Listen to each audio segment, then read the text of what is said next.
গতকাল রাতে সৌদি আরবের রিয়াদে ইতালিয়ান সুপার কাপে মুখোমুখি হয়েছিল এসি মিলান ও ইন্টার মিলান। নাটকীয় প্রত্যাবর্তনের রাতে ইন্টারকে ৩-২ গোলে হারিয়ে শিরোপা জেতে এসি মিলান।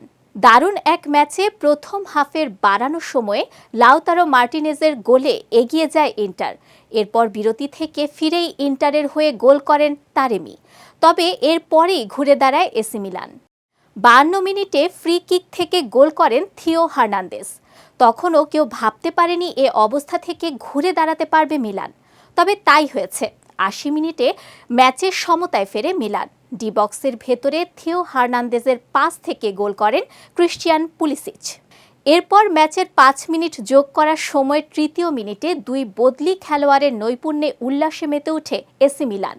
রাফায়েল লিয়াওয়ের চমৎকার পাসে কাছ থেকে ফাঁকা জালে বল পাঠান ইংলিশ স্ট্রাইকার ট্যামি আব্রাহাম। এ জয়ে ৯ বছর পর সুপার কাপের শিরোপা উঁচিয়ে ধরল এসি মিলান। অষ্টমবারের মতো এই শিরোপা জিতে ইন্টারের পাশে বসল তারা।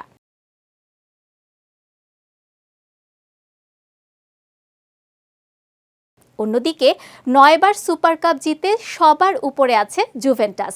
তবে মিলানের কাছে হারের ফলে প্রথম ক্লাব হিসেবে টানা ৪ সুপার কাপ জেতা হলো না ইন্টারের।